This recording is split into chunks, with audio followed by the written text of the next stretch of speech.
You look tired. Dude.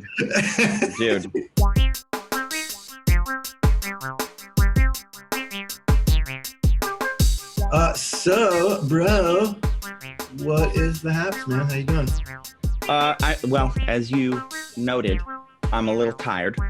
The last night I was up late taking care of an upset baby, and the night before that I was kept awake by a very upset cat that decided he needed to find someone new to cuddle with because his mom isn't here. So I have not gotten a lot of sleep in the last 2 days, but I'm happy to be here hanging out with you, and I am posting this thing, which I think... Yeah, I can't. It's so crazy. I can't even, like, there's not even a share button when I go to Living NLP on the Facebook thing. All right, fuck all this noise. I don't care. Fuck it, we're done. You want to start? Let's start. Yeah. You want to do the welcome? Sure. Hello, and welcome to the Living NLP podcast. My name is Morgan Lane Bennett, and this is my weirdo partner. Yes. This guy, wait, I'm not done introducing you yet. This is my friend and compatriot. Oh my God. I'm gonna do it again. Yeah. You're. Wait, no. Are you done? We're like those two people in the supermarket aisle trying to, like, get past each other. Yeah. All right. Anyways, this guy is Nicholas Rave. Yes, that's my real name. I get that a lot. People are like, "You made that up." I've never met another Rave. No, there's not a lot of us, frankly. There's a guy who is a somewhat notable water polo player from Australia named Paul Rave, which is my dad's name, Paul Rave. But yeah, the lineage, we actually don't even know where the Rave line goes, because we know that my great grandfather, or great one of those, he came from Germany and he didn't have money for the ticket, so he jumped ship in San Francisco because he couldn't pay. And then made his way up the West Coast and settled in the Pacific Northwest, and that's where we all come from. So, wow, all right. Maybe it was short from Raven. That's we suspected the two possibilities are that it's like Raven Herson von something or other, or the other possibility that we considered is that it may have been an attempt to hide some kind of Jewishness, because the word Rav in the Jewish culture is like sir, and that they may have taken that, but we don't know. My great uncle actually went to Germany and started trying to find out some of the history and stuff. So, all right. Yeah. All right, cool. Well, now we know. So was that super interesting for everybody? So interesting, dude. How could they not be super interested in this? I know. So the way we run our little podcast here is we each, as two coaches who use NLP and hypnosis and brainulism, patent pending, trademark, we use it in our lives, we use it in our coaching, and we just get together and we shoot the poop with each other about some things. We share an anecdote from our week or from our life where we've used NLP in some way. We share a quote of some kind that has something to do with using your noggin for making yourself better. Or it's just a jumping off point for interesting conversations. We do that sometimes too. And then we will answer questions, aka preguntas, if anyone's got one out there. I don't ever seem to see these things on Facebook, so maybe if you got anybody out there, you see anybody doing some stuff, asking us some questions, you can keep an eye on that. Hey, Jake is here. Good old Jake. Good to see you, Jake. Yeah, sneaking up on Tuesday. Hey, blame Morgan. It's his fault. He had to move. I had it. Oh, yeah. The best part is that we had to move for something, an appointment that got canceled. So. Oh, shit. Yeah, I had a whole bunch of... I crammed today with all my stuff from tomorrow, and then I got a doctor who's going, hey, we got to do it. I was like, yeah.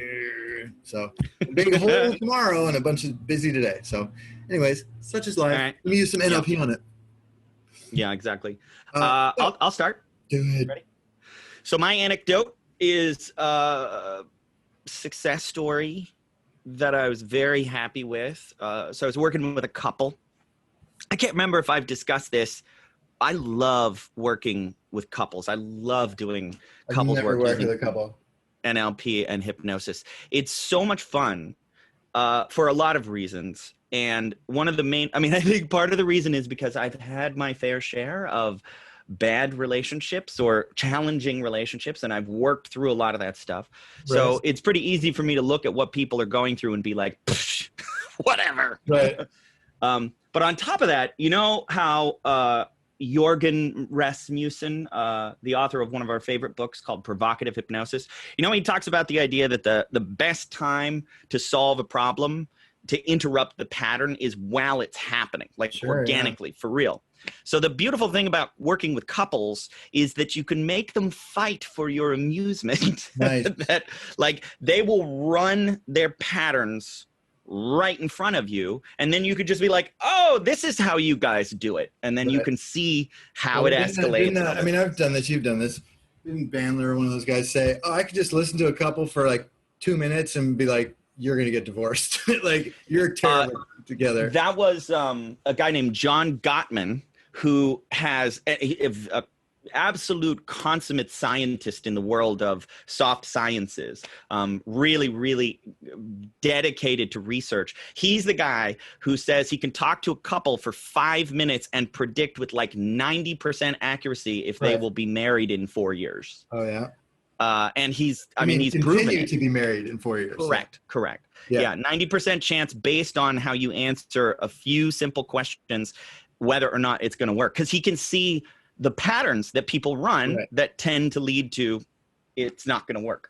So anyway, so I was working with this couple, and the guy in the couple, we have started to become more and more aware. He's finally starting to become more aware that he has some triggers that get set off by his partner, because there's no one in the world that can set off your triggers better than your partner, with the exception of close second being your children or your parents.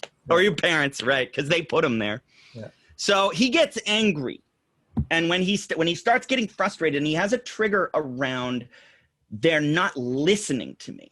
And when they're not listening to me, he escalates and elevates, and he gets over, and he tries to go louder. Not good rapport. Tries to go louder and more intense. But the thing about these patterns is it's not even. This is a high-level NLP insight. It's taken me a long time to get, I think, that it's not just the tone of voice and the facial expressions. It's not just like, okay, I'm going to calm my voice down.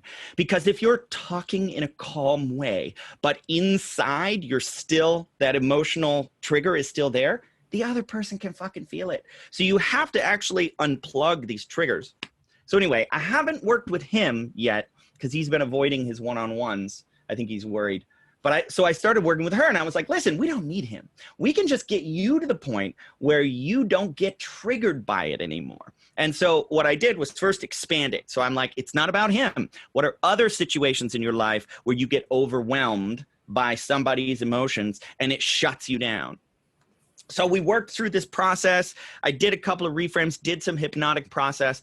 The specific technique, or the thing that really clicked, because I tried a bunch of things, but the thing that clicked for her was the idea that when someone else is yelling at you or is angry with you, it triggers you because there's already a voice inside your head that's saying the same thing that they're saying. Mm-hmm. And that it acts like a megaphone, that when they say something, like if the implication of what they're saying, the way they're talking to you is like, you're stupid, and you get super triggered by that. Well, that's because there's a voice in your head that's saying you're stupid, you're stupid, you're stupid.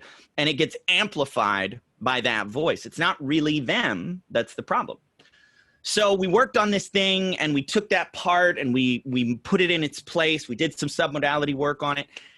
And then the next day, I can't even remember what it was. They got in a fight about something, like she misheard some instructions, and he starts getting frustrated. And she said for the first time, she started using her sensory acuity and was like looking at his physiology. She was like, wow, look at the way he gets red, like right here. Look at the way his eyes bug out. And look at how he starts to sweat. And then she's like, oh my God, I'm not. And then she goes like, you seem really upset. And he's like, I am really upset. And she said that was the moment when the pattern diverged, Right. that like he didn't get as upset. And then for the first time ever, spontaneously, he came back and apologized for getting so upset. Nice. That is the power of dealing with your own triggers first. Yeah, sure. It's a good one. I like that. Actually, so my anecdote is about someone dealing with their triggers. But I just wanted to say out, like, I haven't worked with couples, although I'm sure I would be really good at it because it's basically just a parts integration. Yes. Yeah. Well, the profound aha that I had was, even when I'm working with an individual, I'm still doing couples Right. therapy. That's the thing. For me, Because you're just doing it between them and themselves. with one person. Yeah, exactly. So I like Yeah. that. But you add the sensory acuity and like, hey, Yep. wait a second, what's going on here? Yeah. Yeah. Cool. Well done. So that was a big one for her to be able to see him get triggered and go, wow, that used to completely trigger me. And it's happened a couple more times since then. And she said she's noticing that he has this, like, he comes into it with an expectation that she's going to fight back. Oh yeah. And when she doesn't escalate, it's like Aikido. It's like there's nobody there, and you're like, and like you're taking the wind out of their sails. Exactly. That's why it's so important to talk to people about, if you're the one getting abused, and I know everybody hears this as victim blaming, you have to look at how you're dancing in this tango. Because you can't change them, but you can change the way you respond to it. And if you constantly say, no, it's not me, it's them, they're the mean one, they're doing this to me, well, now you're fucked. You have no way to change it if you're putting it all out there. But when you take it inside and you go, not in a guilty, I deserve this, or I'm such a... Yeah. You go, oh, wait, how am I responsible for this? Meaning, how can I be in charge of my response? Yeah. How am I able to respond to this and be responsible for my response to this? Yeah. Then boom, bam, things. Yeah. And the idea is that when most people are in that situation, they only have one response available. Right. It's not the same one they're reacting to it. Right. So along those lines, just an hour ago, I had a great session with a person who's doing very well, and I'm trying to be fairly vague here, but they called what they wanted. That's always the challenge. They called what they wanted to do in the beginning the great unfucking, like of themselves. Yeah. Right. Yeah. And so we're halfway through, and I was like, "Hey, I just want to check in with you. How's the great unfucking going?"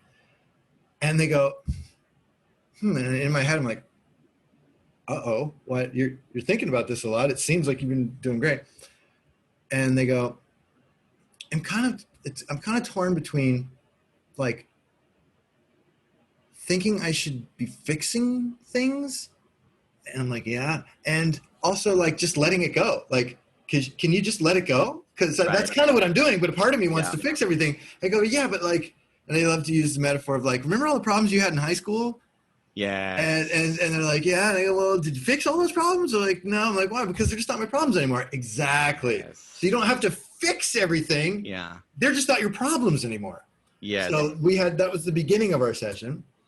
And then I was like, and this person's like, but there are the occasional times now that things are different in these ways that I wanted them to be, that something pops up as a red flag of a knee-jerk response that I have to a stimulus, being very vague, that I don't want to have. Yeah. Go, cool. That's great, because that means you're now in a different place. That's what red flags are for. So you can see that there's a thing rather than just a sea of red. And then I was like, well, let me ask you this. Do the red flags, are they all about the same things? And they were like, huh? I was like, well, do all the red flags have the same insignia? And it was like, huh? Yeah. Well, yeah. Let me think about that.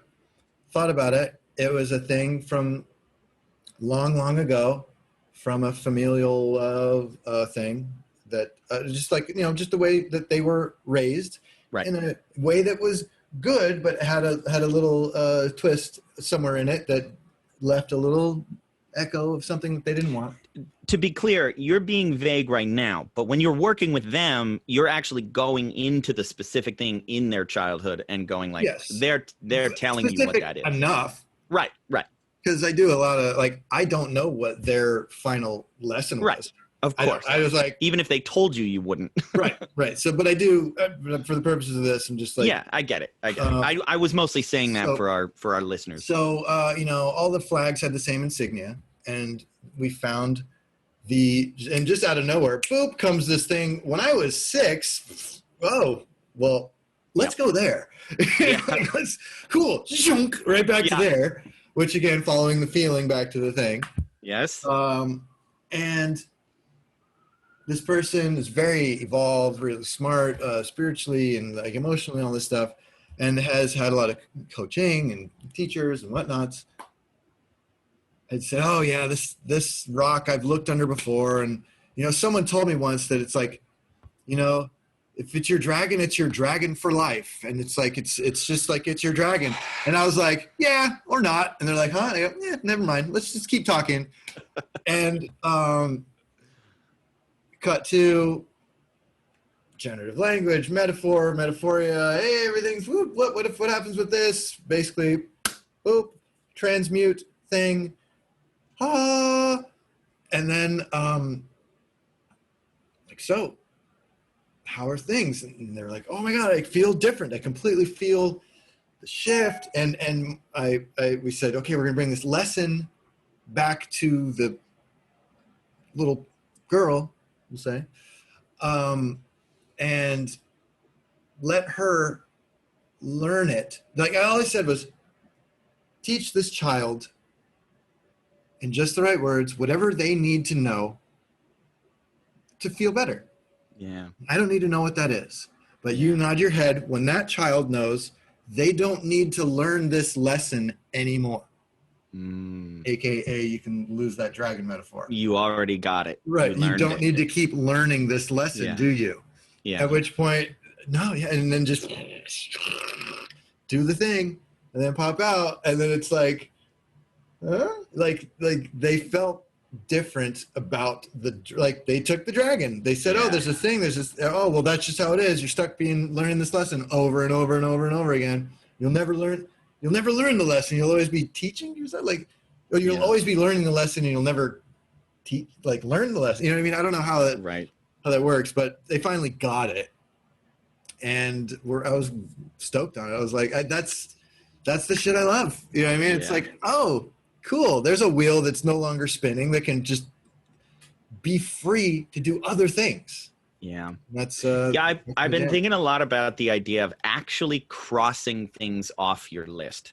And this I feel like so many times people put things on their list and then there's a lot of them that just stay on there. I'm not talking about productivity. I'm talking about trauma and patterns and beliefs and the real shit that holds you back. A lot of people are aware of the problem, but they have not actually gotten to the point where you're like, oh, that's the thing that used to be a problem and isn't anymore. Yeah. And this person had hundreds of examples of that in their life, but this one was the thing that was just had a couple little leverage points that needed to be pried up a little bit, and then have some other thoughts come in and do their job, and then seal it up in a nice, are we good here? We're done? Do you need to know anything else? You're good, yeah? You sure? Let's make sure. Cool. Come on back to the present. Let's talk about it. And oh shit.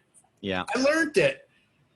Get learned. That dragon comment too. I remember Bandler going off on this tirade about bad hypnosis. And he used the example of alcoholism, that he's like, there is a cultural trance that we all live in around how addictive certain things are or are not.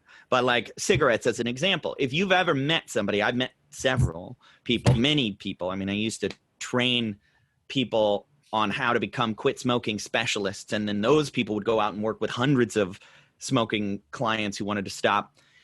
And if you've ever met somebody who smoked and then they just quit and they were like, yeah, I don't know, it was a little difficult for a couple of days and then I quit. Then from an NLP perspective, we say that is possible for anybody. and that it is possible to do it in a way where it is not, I mean, the fucking thing, this idea that's gotten out there that nicotine is more addictive than heroin. Right. Well, then Like, why is it legal? what are you talking about? Like, Right. that validates for so many smokers how difficult it was. Yeah. But the difficulty you're having is not a physiological addiction. You know, It's in what's your even more mind. addictive than nicotine is self-destruction. Yeah. Like, yeah. So anyways, it's nice clinging to your problems. Yeah, to help somebody. Then again, I fucking love my job. In case we haven't talked enough about it on this thing, I don't know what the lesson was. I don't know. I have some idea. I don't know. Who knows? Right. Like you said, even if they wrote it in a 3-page fucking article, I still wouldn't know what it was. Yeah. But I helped somebody learn a lesson that helped them change the meaning of their fucking life and gave them the freedom to create a new one starting now. Yeah. And it was fun. You know what I mean? It was interesting and fun and kind of weird and silly and sweet and poignant and fucking magical and just words. And that thing you said about, like, I don't even have to know. One of the valuable elements of NLP in particular is you don't feel like you need to take a shower after a really deep session with a client a lot of times. That you don't even need to get exposed to whatever it is that they're dealing with. And actually, a lot of people really like that about the NLP or the content-free kind of a stuff. Ego calls it blind therapy, where you're like, does this thing want to do that thing? What happens? Great. Is there something there for you? Cool, take it. Now what? Great. Thanks. Yeah, the next level after I don't need to know is how effectively can you get your client into a space or help them construct a worldview where they don't even need to know what the lesson is. They can just trust that if the problem isn't there anymore, then you got it. And you don't even need to know consciously. Right. Yeah. That's harder to do, but when you get there, like all the changes start becoming once they get a couple of the conscious changes, they're good to go. They're like, okay, great. Right. Now I trust Never mind. Right. Now I trust myself to trust. Yes. Yeah. Yeah. Cool. All right, cool. So I have a quote this week from Isaac Asimov. I was watching an interview with him, and they were asking him about rationality and why he is so staunchly against irrationality.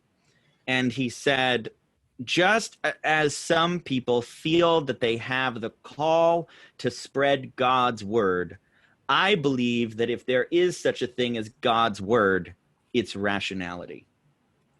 And I wanted to get your take on that. Say that again.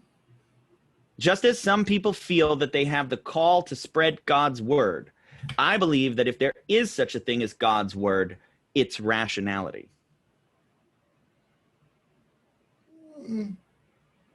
Well, if there is such a thing as a word, it has to be rational in some way to make sense as a word. Sure. Right. But I think he's talking about something at a more metaphorical level when he says like God's word. Sure. I think my interpretation of that thinking that there's God who is talking somewhere.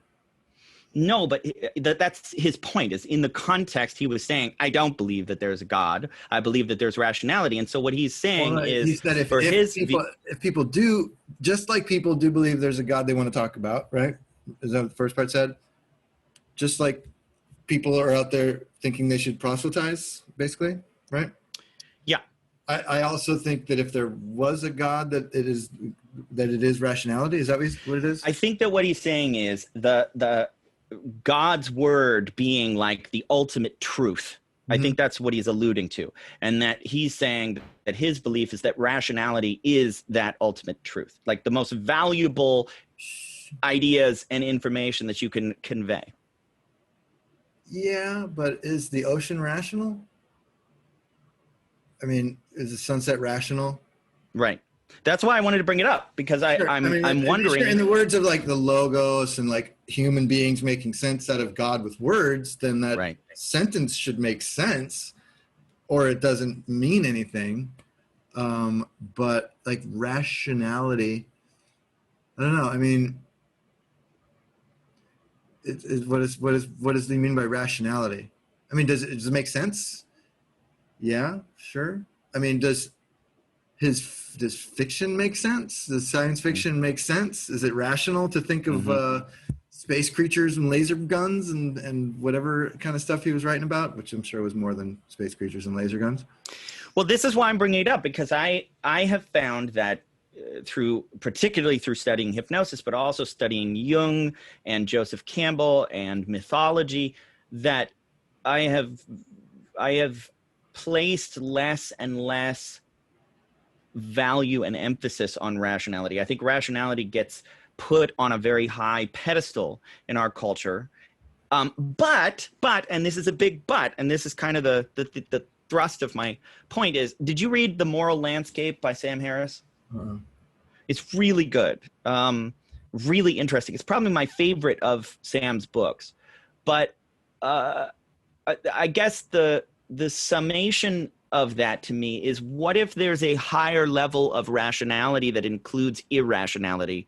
Because it turns out to be, like, I'll give you an example. Luck. Okay. They've done studies that show that statistically, mathematically, luck does not exist. However, believing that you are lucky can actually improve your performance in measurable ways in certain kinds of activities and tests. So in a sense, believing something that is irrational turns out to be rational at a higher level of understanding. So I'm wondering if there's a higher level rationality that says, well, like emotions, you could argue that emotions are not rational, but if you don't pay attention to your emotions and value them and learn to work with them, then that's totally irrational, because it's going to affect your results in a negative way. So I guess I'm trying to wrestle with a paradox here between a sort of yin and yang, and I'm wondering if the sacred geometrical idea of, like, you got 2 points down here and then you go up here to the top of the triangle, but then that top becomes the other point in the bottom of another triangle, and you keep going up and up and up. Right. Well, I mean, rational is ratio null, which probably means it's the, comparing two things. Right. Right. So there's got to be some kind of thing in there. Yeah. You say that, yeah, the rational mind and the enlightenment, all that stuff, and the turning of the universe into a clock and the whole thing, a machine. Yeah, that can go too far, and then all of a sudden you're living in an empty place. Yeah, we live in a rational world, but I would also say we don't live in a rational world. Yeah. We do not. Yeah, it seems to me that a lot of the stuff that gets left out of things, like the easiest things to point out when you talk to rationality is things like meaning and beauty and humor, love. These things are beyond rational. They're bigger than rational. But I guess the point I'm trying to make here is there a level of rationality that's bigger than that? Is there a level of rationality that says, oh, magic is important, meaning is important, therefore we need to learn how to work with it and understand it? And I kind of feel like that's sort of a way of restating what Sam Harris was saying in The Moral Landscape. Yeah, I mean, I would say maybe, right? That's just the whole beauty. Way to be non-committal there. Robert Anton Wilson, man. That's what his whole thing was, maybe logic. You know what I mean? It's like, maybe. Yeah. Like fucking, right. How about that logic? Or how about, shit. Oh God, it's John Lilly. What is true is true, and everything is true in some sense, false in some sense, and meaningless in some sense. Everything is true and meaningless in some sense, true and false in some sense, and false and meaningless in some sense. Oh. You know what I mean? Oh, that gives me chills. I don't know why I love that shit so I much. forget what it is. But like, isn't there an argument to be made that the most rational stance to take in most cases is maybe? Right. That is the Because most rational sense because it's the middle of two. It's the center of a ratio. Right. So I'm looking for this John Lilly quote.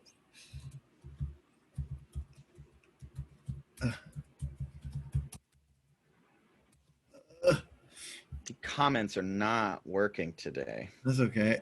Please forgive me if you're listening and I'm not responding to you. Don't take it personally. I found it and then it's not here. In the province of mind, what one believes to be true is true or becomes true within certain limits to be found experientially and experimentally. No, that's not it. Oh man, maybe I'll do it for the next episode. But it was him saying, please. Everything is true. It's I don't know, maybe it's just a raw thing. Okay, well. All right, your turn. Okay. So, well, I was going to. I didn't really have a quote. Did you watch Douglas Murray on Rogan a couple of weeks ago? You know, I have seen some podcast with Douglas Murray, but I don't know if I watched the most recent one. I like him. He did The Madness of Crowds. What was the thing you talked about? Something morals? The Moral Landscape. That's Sam Harris. So The Madness of Crowds is Douglas Murray, who's like verboten nowadays because of reasons. Yeah. And good thing we won't get canceled for talking about him. But he was talking about canceled. Hey, you have to be something to be canceled from being something. Whatever. And but when we are something. Yeah, then they'll come back and find you talking about Douglas Murray and be like, "Oh, I like Douglas Murray," and be like, "Oh my God." Yeah. So he was talking about the. Well, just to be clear, I agree with some things that he says, and there are some things that I disagree with. Yeah, there. How's that? Everybody. Yeah, exactly. Maybe. So I don't really have the quote necessarily, but he was talking about the importance of telling the truth, especially nowadays, or telling your truth. You know what I mean? Of like, well, no, this is what I believe. And he was talking about how, I think back in the like communist Russia days when there was something, they were taking over the place, and you had to have a little badge or a thing in your store that said you're a party member, and that it was just a little thing, but that little thing eroded the person's basically sense of self, that they then began to resent the people who made him put it up there. It became a little lie that just sort of ate at them and made them not who they were. It was because they were going with the crowd, and they had to believe or profess this belief and act a certain way, otherwise you'd be ousted. That it was something that basically made these people not only resent the people who made them do it, but themselves for not being true to themselves.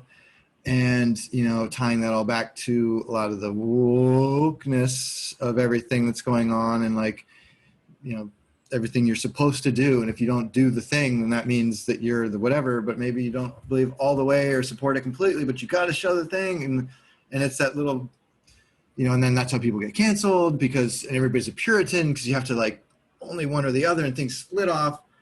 And he was just basically talking about the importance of speaking your truth with, not hurting anybody's feelings or trying to like be malicious, but to go, no, that's not my jam, or I disagree, right. Or I agree with some of that, but I don't agree with all of that. Yeah. You can't really do that anymore. There's no room for nuance. Right. And so at the end of this talk, I think it was like Douglas Murray talks about the importance of telling the truth on Joe Rogan. Joe's just letting him talk.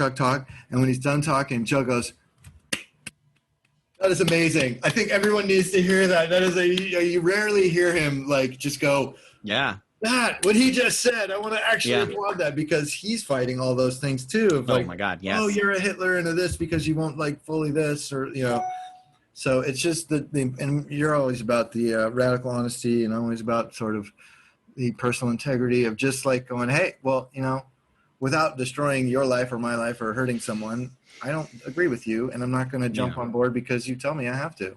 Sorry. Yeah. And if that makes me a freedom fighter or a, you know, an infidel, then so be it. But Truth becomes a sticky concept in NLP a lot for people. I've seen it happen. You and I have talked about this directly, that when you start to get that all meaning is created, that words have no inherent meaning and everybody's interpreting them in different ways, a lot of people can slip down a slope into, well, then I can say anything that I want to say to get a result. And even if people don't know they're doing that overtly, the crazy thing about a lot of the NLPers that I know is that they know they're doing it. A lot of people just live that way. They'll say it, but they don't even realize that they're not being consistent and they're not really thinking things through. But to me, let's talk about rational and irrational. Again, there is a grounding in truth that is like, it's about being honest with yourself about what you think and what you feel. And I firmly believe, for me, that there is a place inside where there's truth for me that I'm not in control of. I'm not in charge of it. And I don't want to be in charge of it. There are things that are true inside, and I have to just go, well, whether I like it or not, that's what I think. That's how I feel. And I can't just go, let me just NLP that out of myself. And it's some of the time, yeah, you can reframe things, you can shift things, but you can't lie about it. And there is a weird pairing between NLP in service of better communicating the truth. But then we have to acknowledge that I'm never going to be successful at it. There's no way that I can effectively convey my truth to you because words are limited. So you have to just do your best. But when NLP becomes about results, I think it has to have a grounding in it's a yes and. It's yes results and results by telling the truth or while telling the truth, because lies are poisonous. yeah, and that's kind of what, whether it's the little thing that you put up in your store that makes you feel like you've sold out, or the thing that you believe that your parents told you that you don't really think anymore, but it's stuck in your craw for too long and you don't know. But I don't want to tell them because it's going to be drama and it's going to make grandma feel really bad. So I'll just put on a good face when we go to holidays, and I'll just, well, you don't know what you're giving up. You don't understand the final stand for your integrity. It's the last thing you have. Right. It's the only thing. It's the first and only and last thing you have. Yeah. Yeah. Hence. Yeah. Viktor Frankl, I think, talked about that too. The idea of like when he was in a goddamn Nazi concentration camp and he was able to work through what he was seeing and process what was happening in the world and get to the place where he could look at the guard and he could say, I have more freedom than that guard has, even though I could be shot at any moment. I'm treated like an animal here. I have more freedom because I have the choice to not hate him, and he doesn't. He can't choose that, and that's why I have more freedom. Fuck me, that is some high level taking responsibility and personal integrity. Like, whoo. Yep. All right. All right, that got heavy, but cool. Yeah. I don't know if we have any comments because I can't see anything on my phone because thank you, Facebook. So I apologize if anybody has been commenting and we're not responding to you. I don't know. Can you see anything on the Facebook page? Nothing showing up for me. I know that's it. Bloop, beep. Beep boop. I bloop. did see we had eyeballs. There was at least 6 people watching at one point. My So God, 6 whole people, 12 eyeballs. Yeah. All right. Well, no. So that's all she wrote there. all right, that was a good one. That was fun. All right. Now I'm gonna go take a nap. Not really. I Good, got work do to that. do. But All right, man. all right, dude. I'll I'll catch catch you later. next week. See ya. Bye.